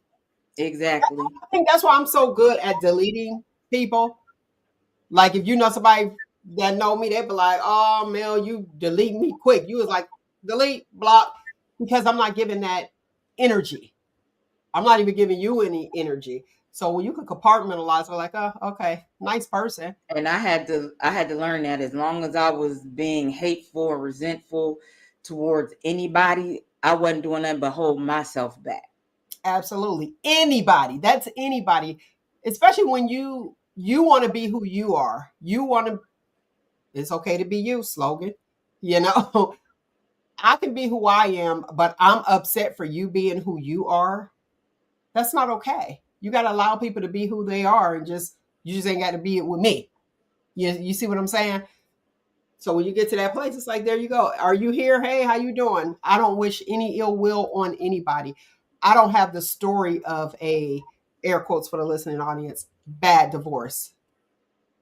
Now, what do you think as far as leaving with what you came with, or who gets what? What's your thoughts on that? It's hard to leave with what you came with, especially if you accumulated things together. So that is why the split, you have to do all of that. Now, leave if y'all didn't accumulate nothing together, then right. You leave with what you came with, I'll leave with what I came with, and there's no love lost. But if we've accumulated something together, nah, bro, we got to split that. Seriously, that's what it should be. But yeah, leave with what you came with. Like we ain't getting nothing while we was together. We didn't make nothing. We ain't accumulate nothing. We just came with our stuff, worked with what we both had, and then now we just part the same way we came together. That's good. I have people who, but like, you can have it all. I just want out. Yeah, and you do have those like that, and that's when they are truly tired and they've gone through the ooh wee. That If was you leave, it just give me everything. Bye, see you gone. a rebuild. They went through pure hell. That's how you know what kind of marriage that person had. Because if they just leave with what they got on their back, you can have the rest. You know that they went through some pure hell. It's like, I don't even want it. Sometimes you just want to be Exactly. free. You just want to be free. You don't want no memories. You don't want nothing. like, I'm cool. Bye. Move on. I'm still trying to find that Dame Dash clip. Oh, girl, listen, I can't listen. Dame got on my last nerve. I got off work and was in the car like for a whole hour listening to that. Dame got on my last nerve. Him and Charlotte and Maine both are very immature men. I can tell you that much. You know what I Listen to saw? it. They are both immature. Still. What I saw was I saw deflection, and it was from Charlemagne, because Dame Dash actually says to him, he was talking about his OG, and he was saying that Wendy Williams was Charlemagne's OG. And he tried to brush it off like, ha, ha, laughing like she wasn't. And Dame Dash said, give her respect. That's who put you on. A lot of people don't know that's who put him on if you wasn't rocking with her that long, because he doesn't give her um that respect. Right. Say, hey, this is who put me on and gave me a shot. I was glad that he actually did that. Right. He put him on, he actually said, Wendy Right. Williams gave you a shot. That's why Wendy was so hurt that Charlemagne hooked up her husband with his what is she? Baby mama, whatever she is now, yeah. Looking like baby mama. But also, Dame was being disrespectful, not only to Charlemagne, they was both being disrespectful to each other, but to to the other host, Charlemagne's other host, the other guy. And that guy had to get him straight. Did you hear that? He got him straight, because what do I got? You and him got beef. You ain't got no beef with me. Why are you talking mess to me? He got him straight. I was like, ooh. Envy, you Shut talking Dame up, and then Dame turned around and then went back after Charlemagne. Well, yeah, but he was talking about, Charlemagne said that he was like, and you're broke. That's what he ended up saying. He was like, and you're broke. Well, we all know that. The DJ Envy, he just started laughing, talking about, yeah, haha, that was a good one. And then he went on, you shouldn't be saying nothing because you got a RICO case.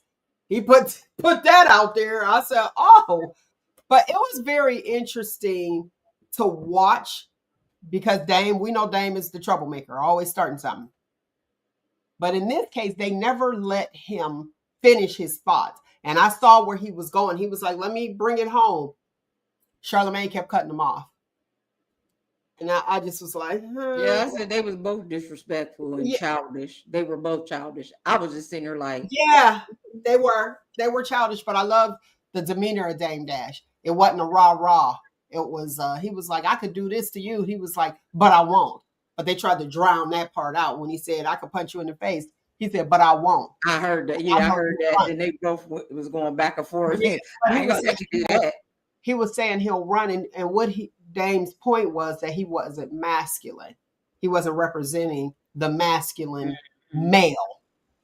And they only just spliced it. And I agree with him. He wasn't representing the masculine male. And he said to the girl there, I can't think of her name, the new co-host, and he said, if you're there and you're with your dude and there's 4 other dudes there, is he gonna protect you? He's gonna run, so get ready to run. Yeah, I heard that. And I got it. I was like, yeah, are you gonna protect me? He said, I'll fight. Even if I lose, I'll fight. You know what I mean? To protect his woman. And that's pretty much what he was saying. The Charlemagne tried to spin it. He was like, you're gay. And Charlemagne was like, you got a problem with gay people? He said, absolutely not. I got a problem with gay people pretending they are not gay. So if you from the radio land, look, error all the way back. Now, to me, though, there were rumors out there. Right. No, true or false. Go ahead. To me, Dame had no business saying that on the radio. Why? That was no, that was not the time, because they were talking about something else, and then it's like the little elementary school back and forth. Well, you're gay. He didn't have to say that. He did not have to say that on air. Now that right there is where I said he was disrespectful, because even though there were rumors and you may feel that way, that was not the time to bring it up, because that's not why you were there. And you were mad because they were laughing at you and was cutting you off. So therefore you went for the gut. And he was wrong for that. Well, let me tell you, that goes with his point when he was saying he wasn't giving off masculine energy, what he does on the radio. And that's when he went on with him being gay. So that's the correlation there. Even though you're like, I don't see where it went and why you telling this man's personal business. When he come out, he'll be ready to be out. Right. He really shouldn't. He still shouldn't have said that, though. He could have left it with, you're not showing masculine energy or whatever, but hey, you're gay. That was not, to me, that was definitely not the time. Let me say this about Charlemagne. And look, we speaking on him, giving him some kudos out here. I noticed that when he interviews women, he go for the jugular, even when he was on The View. So it's like, oh, okay, I could get them. He goes for the jugular. And that's what Dame Dash was talking about. Okay. But when there's a man there, He does not. We've seen he's been punked several times on the show. And it's like, that's why he was like, we know that you're going to run. But when he's with women, he go all the way in. That's So because he'll he wasn't with the right one yet. well, I mean, even on The View, the way that he was being, I felt he was being disrespectful.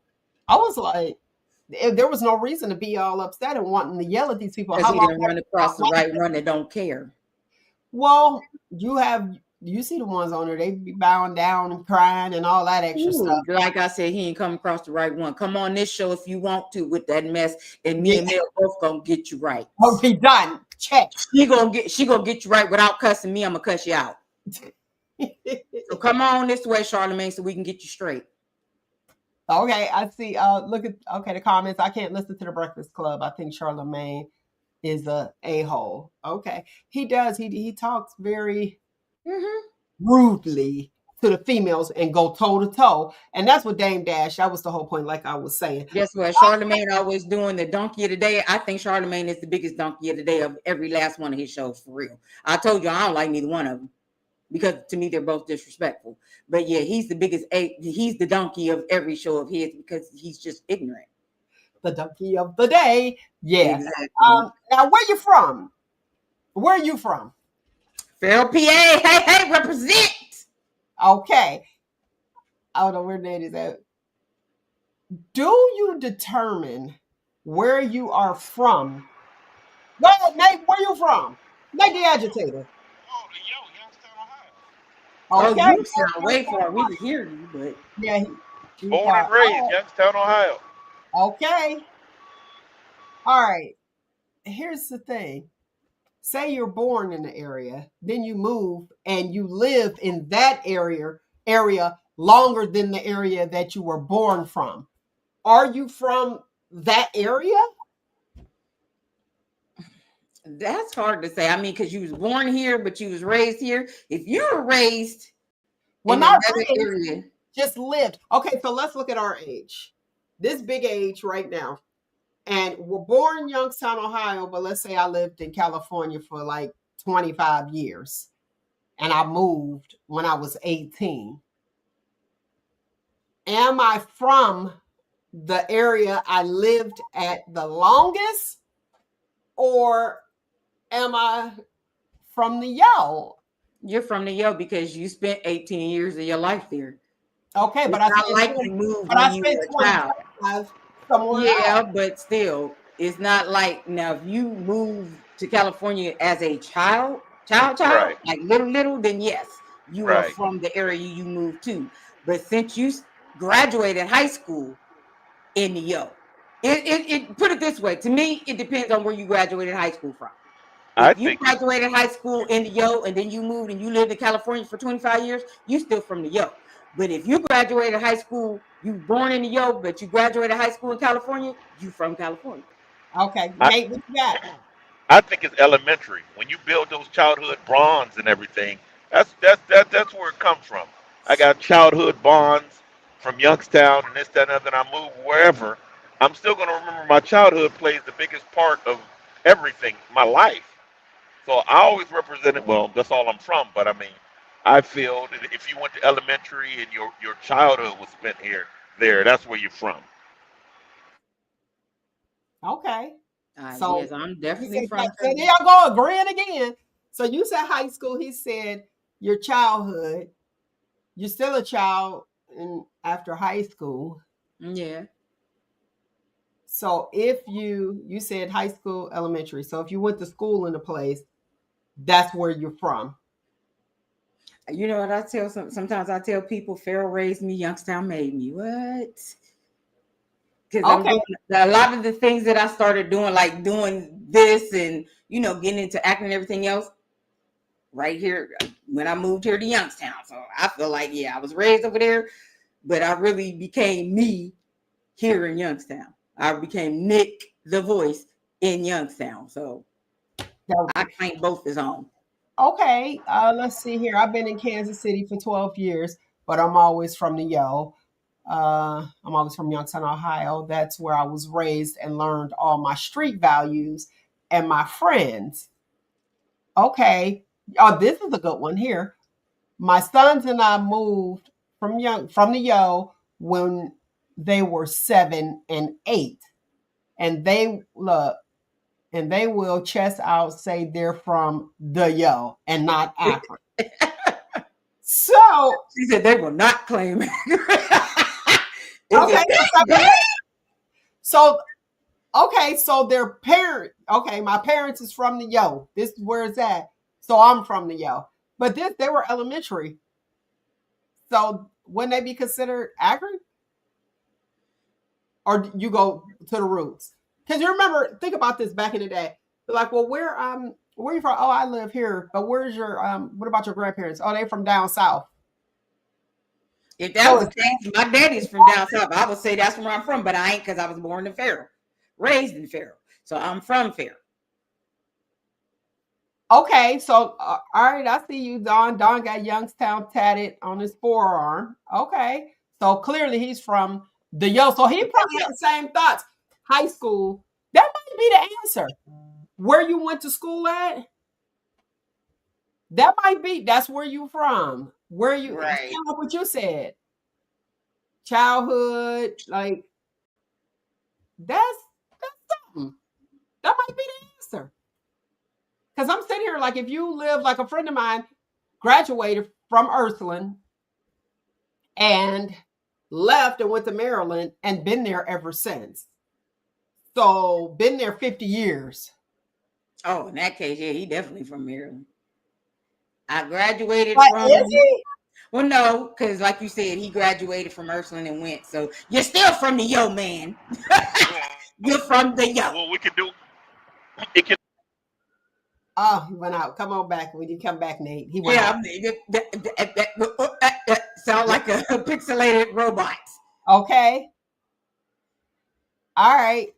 So you have, let me see, they know love from the Yo and had to fight in Akron. Okay, in that case, I can understand why they say they're from the Yo, because even though they grew up in Akron more than they lived Or in Youngstown, or it's is the Yo a flex? Is the Yo a flex? like I don't know. It might Because be a I flex. done been some places, listen, I done been on some Facebook groups and they talk about the worst city to live, and there'll be folks that'll say the Yo, and I'll be like, do you even know? Have you even been to Youngstown? No, but I heard. Well, and then I What can't argue with them, no, but it's there was like, a time where they didn't know where Youngstown was, and so we would always go, about an hour from Cleveland. Oh, right, okay. I still out for Cleveland, out for Pittsburgh, Well, even with guess me what? saying from Farrell. But now you say the Yo, They everybody be know like, oh, you live there? it. They Yeah. know it, and it's not that bad. Give me No, a it really break. isn't. Even from being in Farrell when I was younger in high school and stuff, like I wouldn't stop at no. They still don't stop. Y'all still don't stop at lights. Some of y'all here, but I wouldn't stop at no lights when I would come over here. I would, if I'd have known I had as many relatives over here around my age as I do now, I'd have been over here hanging with y'all. But I was scared to come over here because they always had something bad to say about Youngstown, and you gonna get killed, and you on this that. We ain't going to the O. But then when I started coming over here and hanging by myself over here, everybody at home is like, you need to stay in your own backyard. Why is you going over there? You over there by yourself? Because I mind my business. That's why. And as long as I'm minding my business and I keep my head on the swivel, and when I see there's trouble brewing, guess who out first? Pew. So But I ain't got that problem to let me deal tell with. you something. That drama is everywhere. What I And noticed that's when what I I tell lived in people. California, all the killings in California, yes, the population is a lot larger, but we don't know them. So it's not as bad. Where in Youngstown, you know somebody's family. Like I was saying with the Kirk guy that got killed, when it Mm-hmm. was first mentioned to me, and it was mentioned to me from somebody from Youngstown. And I was Mm-hmm. like, oh, I don't know. They was like, do you know? I was like, I don't know. They was like, oh, he got shot. And I'm thinking, Youngstown. That's why I was like, I don't know no Kirks. Right. And up here, this guy that I still don't know. And I ain't gonna mention his name because that's it. I just said the last name. But thinking that when you know people and you're from the area, you go directly to the last name and then try to make a connection. Right. Not that, oh yeah, blah blah blah blah. It's to have empathy for the family. I mean, it ain't like I ain't had no dodging moments in Pharaoh neither. They're far and few in between than they are over here. but we've still had our dodging moments. And so therefore I'm like, as long as you go somewhere and you mind your business, keep your head on a swivel, like I said, and when you start seeing some trouble about the brew, get out the way. When you get Before that feeling, just far ride away, out, it's over. and then you good. That's how you survive. That's how I survive. That's why I'm able to go out around here by myself. While everybody, like a lot of people at home, is scared still. You can go out anyway, and that's what's Right. crazy about it all. But I will say this: there's certain places that I don't go in the area. I'm like, no, places cool. you don't go, I go. Them places you don't go, I go. So Okay. So you be like, I'm cool. I see. Okay, Don, he said, I get it out here in Arizona. Where are you from? So I see Samara said, if the family, so okay, the family is in the Yo, they're from the Yo too. Is that it? We from down south? I wonder if that's okay. Well, then in that case, I'm from Bay Springs, Mississippi, Laurel, Mississippi. my people. My people are from Chicago. Right. If my people from there, I'm there from there too. Okay. I'm from everywhere then. Here's a good one. Here's a good one. I got I people was from Trinidad. I was born and raised in Youngstown, but my roots are in Sharon and Farrell. Sure is. So, okay, wait a minute. Okay, that's where my mom and her siblings were raised. So, all right. So, in that case, his family is from Sharon, but he's not. He was born and raised in the Yo. And so we are related to some of the same people, but we're not related. Okay, but wait, we got to stay focused here. So, if he was born here and raised here, he's from the Yo. My people, instead of saying from down south, my people from Farrell. That's a tricky one right there. So I guess you don't go with the family, you go with you. Where you were raised.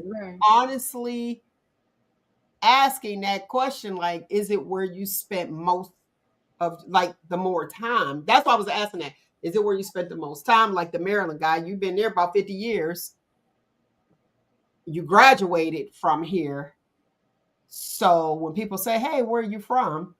And watch a regular conversation. Hey, oh, we got to get linked up. Where you from? Do you say this part of Maryland, or do you say from the Yo?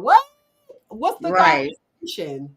Now, in each case, it's kind of, in a lot of our cases, it's hard because we have family, and like being that Farrell and Sharon is like this close to Youngstown, and you got family in both, so it's kind of hard, especially if you back and forth all the time. Anyway, it's like, hey, half the time I was raised in Farrell, Sharon, half the time I was raised over here. So in this case, it's kind of hard because we're like right next door to each other. So it's like kind of hard.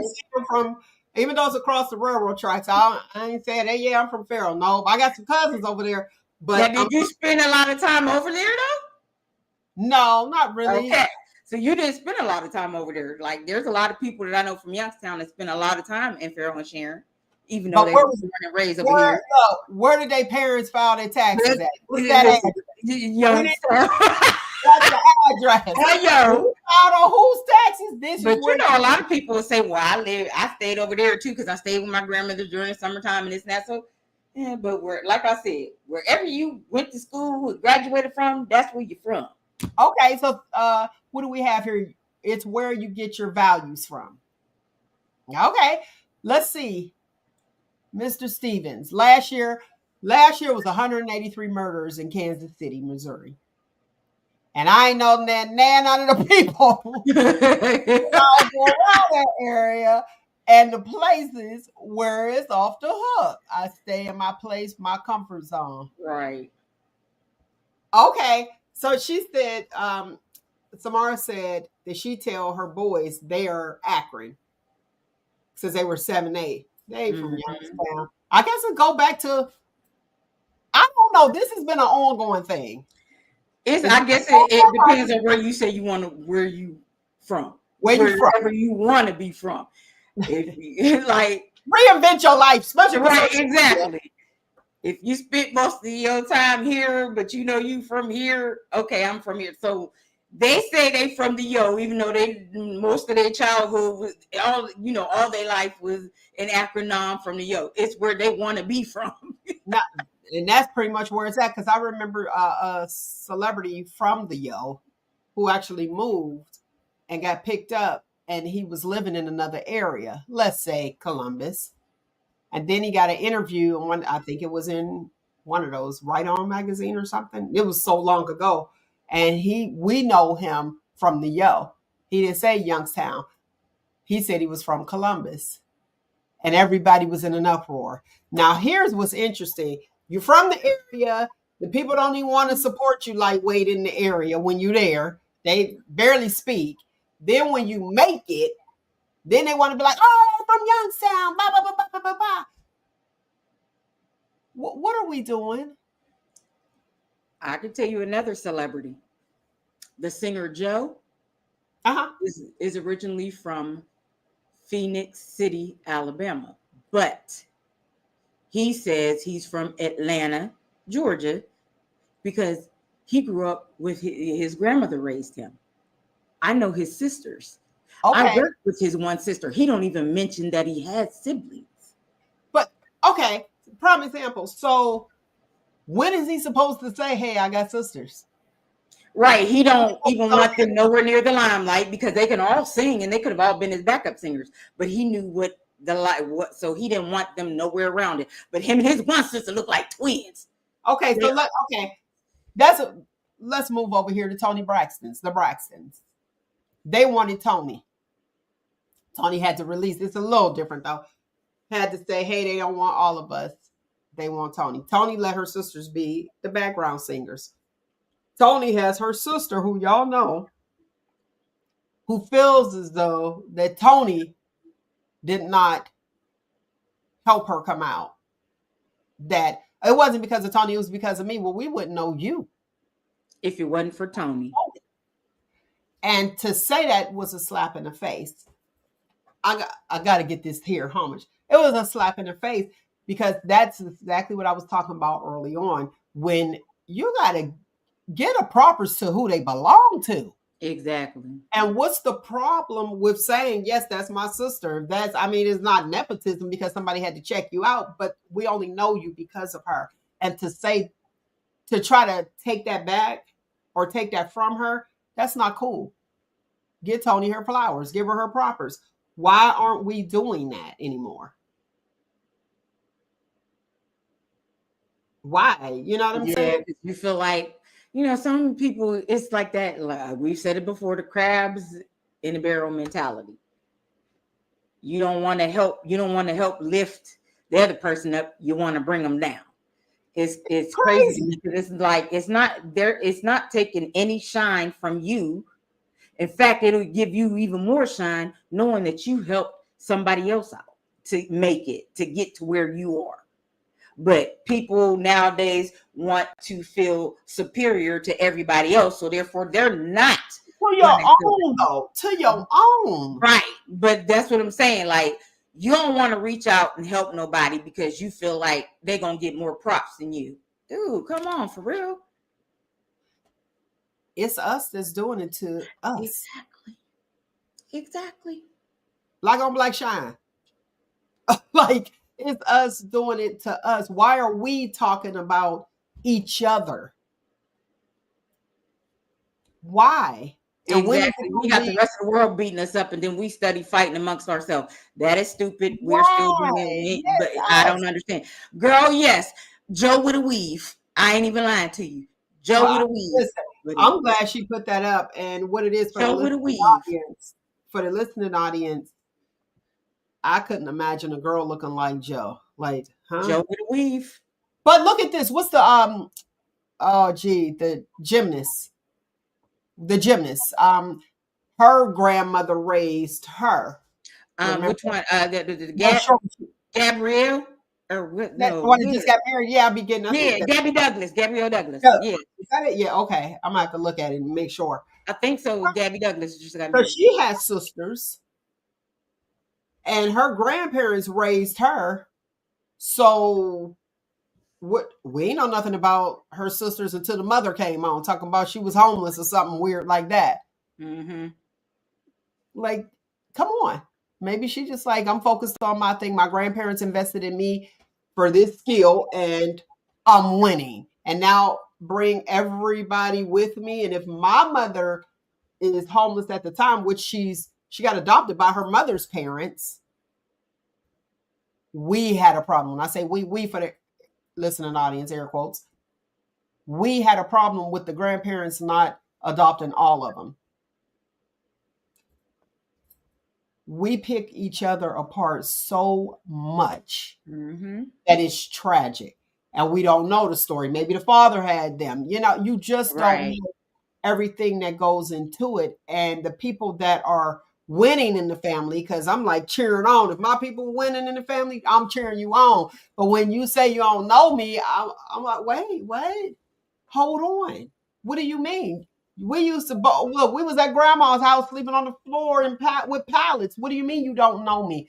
That is a slap in the face.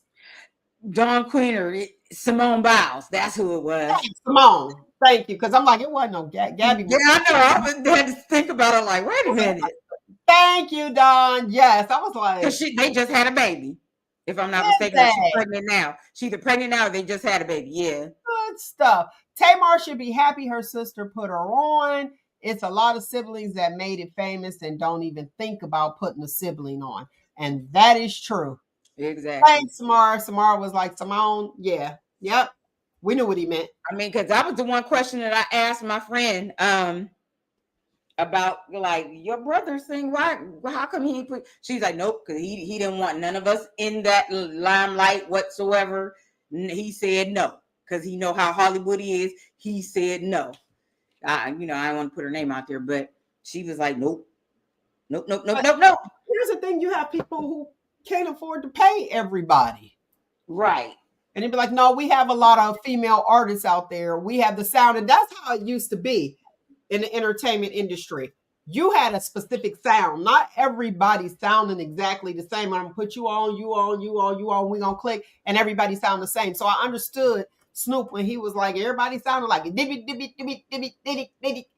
You had a different sound and you can tell who was singing according to who you were listening to, i.e. Mm-hmm. Fantasia. We know Fantasia's voice. We know Whitney Houston's voice. We know Patti LaBelle, We Gladys definitely Knight, know Bell, Anita Baker. Anita Baker. They all had different sounds. The ones that's current now, like Cardi. Cardi has a different sound. We know who Cardi is. That new album that she has, what is it called? Am I the Drama? Mm-hmm. It got so many cuss words, I couldn't even get through it. I'm gonna be honest I with you. heard a lot of people saying it's fire, and then I have seen one person that was like, "We waited 8 years for an album for this." So yeah. They probably couldn't get through it either because it's so much cursing. Oh no, this is a dude. Trust Oh, me. okay. I'm Yeah. like, it's so it was like every word, but see, I don't know if that's the language they're listening to. Yeah. But you could And tell yeah. I know his voice, I know Yep. Snoop's voice from any album. Who else have Easy a E. Easy yeah, E was definitely a distinctive a voice. distinctive R&B voice? I'm trying to think. You have I know Tony. You just Luther. Luther. Yes. Luther and Michael Jackson and Prince. Definitely three distinctive people. Listen, speaking of them, could you imagine them being old, like Prince with gray hair and Michael Jackson like with a cane? I know, that's crazy.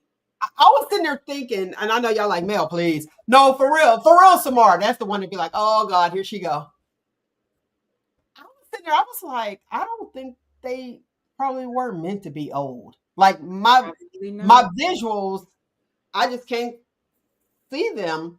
Because look at You Smokey know what I do Robinson. think? I see y'all trying to get Michael Jackson the moonwalk like he did at that Motown 25 across the stage at 90. Go Mike and have break a hip or something. Right. But look at Freddie Jackson and all of them that are still living, and you look at them at and yeah, it's kind of mad. Like, can we even imagine them? Look, hey, look at Genuine. You can see that he's aging, and it's like, He's still trying to get people to and ride his pony, and ain't nobody. yeah, I don't know if I could see Michael Jackson, Prince, or Luther looking like that. I don't know. I Luther just looked old. who? Back then, Luther looked old. I thought he was No, like, the big Luther looked old. yeah. The little Luther, it was something different. Now Smokey, they like the people that came up with Smokey, they probably see a different person. But when I was coming up, Smokey still looked the same. He just older dude. I'm So I gonna tell was you like, right now who look good and they was ugly back then. you already know the Isley. Wrong. Yes. You be like, oh, wait a minute, Mr. Isley, how old are you again? Let He me see if finally I can grew find into his that look. 80-year-old Tommy. Yeah, that's it. He finally grew Right? into his looks. It took some time, but he got there. He grew into his looks for real. It's like, ooh. Now Okay, you talking about a I'm with distinguished her. man? Yes, Genuine does have a distinctive voice. George Clinton distinctive, but he looked 100 back then too. Yeah, George Clinton show did. Yeah, Yeah, I hear it. you hear it? Yeah, he looked 100 too. All Yes, right, Gideon does have a I distinctive need voice. you guys to click that like button for me. I'm glad for the comments. Appreciate you guys so very much because it throws me in the algorithm. But hit that like button. Go to YouTube. Join in. Have some fun with us. I'm gonna get that clip because that's what I was trying to look for there. Who? Oh, not Genuine. Givian. I don't know Givian. Okay. You don't know him? Yeah, I'm sure you've heard some of his songs. You just don't know, but he has a very, very distinctive voice. Well, I don't know it. I'm gonna have to see it. The Glover boy do. Mm-hmm. I can't even think of him that they were saying. Savion. The I think that's his name, Savion. who? The Glover boy? Uh-huh. No, his last name is Glover. Yeah, but his first name is Savion. If Oh, I'm his is they were is saying it it's Savion Danny Glover? Glover stuff, but it's There's not. two Glovers. There's a Savion but I know which one you talk about. I'm Because like, he acts too. yes, That one. Donald Glover, Okay. and he is an actor. Yep, he's an actor. But his Savion, I think, is the dancer. Savion Glover is the dancer. Maxwell, Childish Gambino is who. That's it. Yeah, that's his. That's the same dude, right? Yeah, it's the same dude. Uh-huh. Stay woke. Yeah. Yes, that is my song. Yeah, so you got people that have distinctive voices that are coming back, but some of them it's like, okay, you sound just like everybody else. You know, I'm going the other side. Sinead O'Connor. I love Sinead O'Connor, even though it's old, but that voice. Sade, a lot of people, I don't like Sade. Sade gives me John, what's his name? The one that made me go to sleep. I can't take that. John Legend. Yeah. That's who it's Millie Jackson. Oh, that take it back. You Now, know everybody know Millie. Everybody know Millie. And so Marvin Gaye. I vow to buy records from people who that I can tell who they are. They have distinctive voices. Because I'm tired of I see every day. Look, I'm like, I see it every day on the computers. See, that's the problem. Summer Walker, and no, she sounds just like the girl that did the thing with Kendrick Lamar. I can't think of her name. Crystal Waters is cold. Yep. Oh, SZA. All of them sound the same. Summer, SZA, all. I was like, I need something different. But here's the problem: when you're in the radio station, everything is on the computer versus when we used to sit there. I got something for y'all. Hold on. And I know we about to go. I can tell you one new artist that has a Well, very like this. voice. Oh yeah. In the radio station like this. And then play it. Yeah. And you there's knew one new artist that definitely has a distinctive voice as well. Ari Lennox. I like her. Yeah. I like her. She definitely has a distinctive voice. Where is Mickey Howard? Yeah, I know. She just disappeared. I'm about to go in the archives, pull out some Mickey Howard. Yes. The vinyls, you see that? I got it all in the plastic because I don't want to mess it up. I lost all of my vinyls and stuff. I don't know where all my stuff is at. And see, here's the thing: these artists are older artists versus the ones that's right now, and that's where the problem is at. That's where the problem is at. We need to actually do the clicks because that's how they're doing it. They getting the streaming. It's the streaming. So it's up to us. Money Long sounds like SZA and all of them to me. It's all like a whole big group of them. Now, see, somebody gonna say Eddie Murphy too. You know what's more about? My girl likes to party all the time. He does. But what we need to do as a different generation, we need to keep our people out there because they are still alive, the ones that are still alive and touring. We need to stream their old music to bring it back. Because these young ones, they on there click, click, click, click, click, making each other stars. That's what happened to Justin Bieber. The clicks, the likes, that's what's making these people stars. So let's give our old people some money so that Larry Blackman from Cameo ain't got to be up there with a whole diaper on. Yeah, it's really a diaper for real. Sitting down on the stage, he on his rollator, he turning around and spinning, then saying "word up."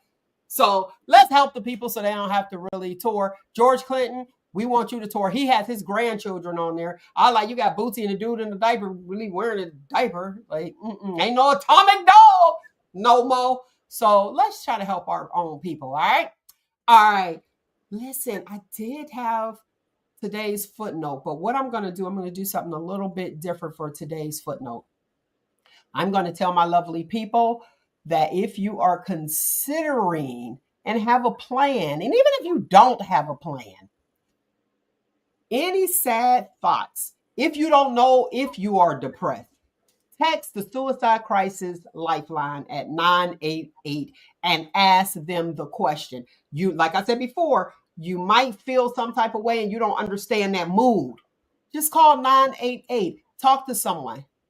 Better safe than sorry because you are worthy. We appreciate you. You know I appreciate you guys watching Shop Talk with Mel and liking, sharing, and subscribing. You are important. And here's another thing. Don't allow someone else to tell you how to feel. Shop Talk with Mel slogan, it's okay to be you.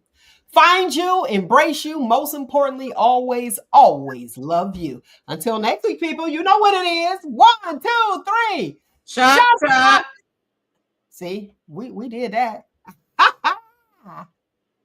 Definitely did that. 988. If you don't know anybody that feels some type of way or they didn't share with you, 988. Just shoot a text to them. If you do know somebody, shoot a text to them if they feel a little different.